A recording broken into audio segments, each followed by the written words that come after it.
OFW na nahulihan ng droga sa kanyang maleta sa bansang Malaysia na nahatulan ng parusang kamatayan.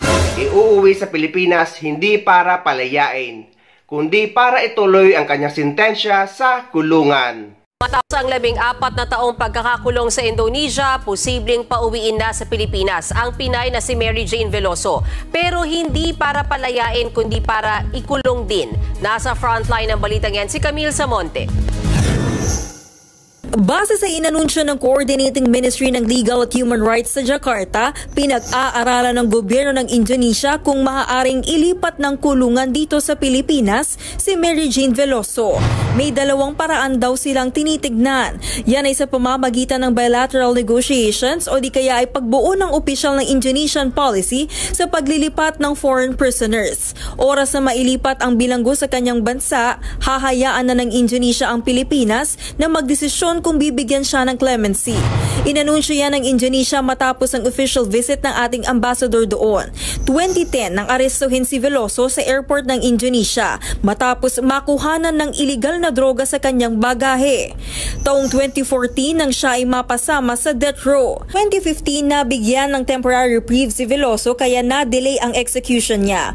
Ayon naman sa kampo ni Veloso, hindi ito agad-agad mangyayari dahil daraan pa ito sa negosasyon ng dalawang bansa. Pero nagbukas daw ito ng bagong oportunidad.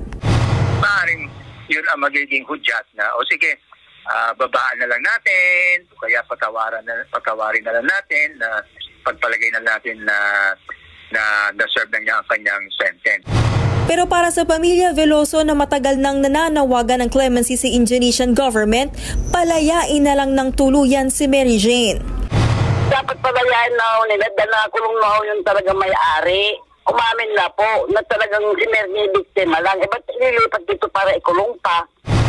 Wala pang kumpirmasyon ng Department of Foreign Affairs tungkol dito. Tumanggi ring magkomento ang embahada sa Indonesia. Pinag-aaralan na ng Indonesia ang posibleng paglipat dito sa Pilipinas kay Mary Jane Veloso na nasentensyahan ng kamatayan doon dahil sa droga. Nakatutok si JP Soriano. 14 na taon matapos masintensyahan ng kamatayan dahil sa kasong droga, pinag-aaralan na ng Coordinating Ministry for Legal, Human Rights, Immigration and Correction ng Indonesia ang posibilidad na mailipat si Mary Jane Veloso para ituloy ang kanyang pagkakakulong dito sa Pilipinas.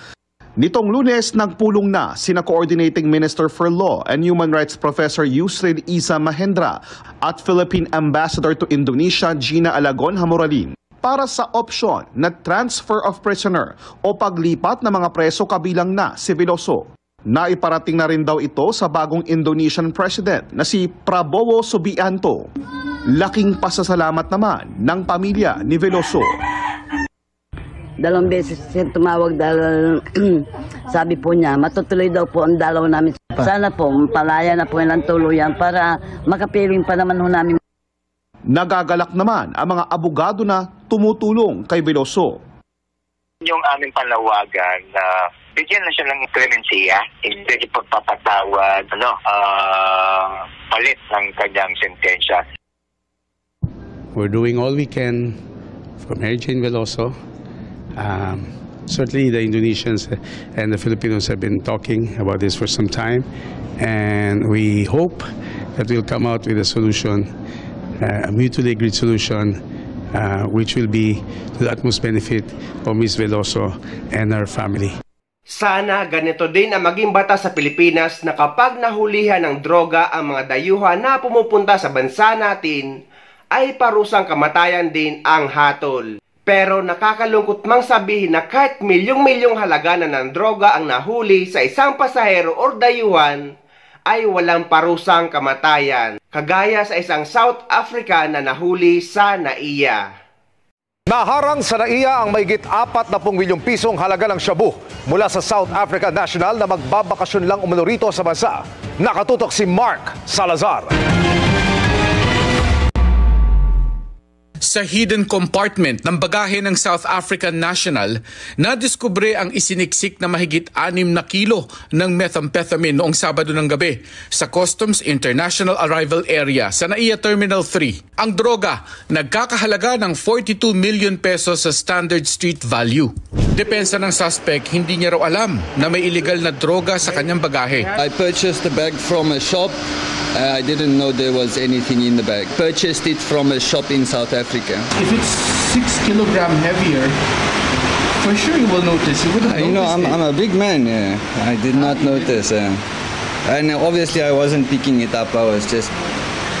it's such a big bag, I was just pulling it. Medyo mahirap tanggapin considering na 6 na kilo. Yung halos 6 na kilo yung nakuha natin doon sa kaniyang bag. So, if ang isang bag, pansinin nyo naman, walang laman, imposible naman umabot ng lagpas 6 na kilo yun. Plus yung kasing yung 6 kilos plus yung weight pa ng bag. So doon pa lang medyo maghihinala ka na. May tourist visa raw ang suspect pero hindi niya mapatunayan kung anong tunay niyang pakay dito. Natin turista siya. Ay sinabi niya lang na wala yung kanyang mga travel documents kasama yung contact niya nung na kokontakin niya dito. So pati yun hindi malinaw sa atin. I was just traveling. I had some tours planned. I had a nice place booked for me to stay. Where?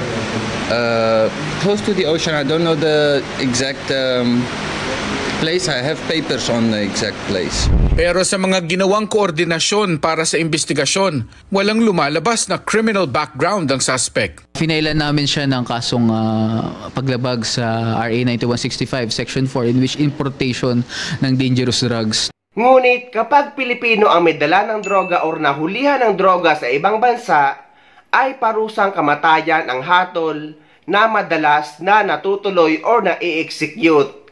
Ganyan kalamya ang batas natin sa Pilipinas kontra sa droga.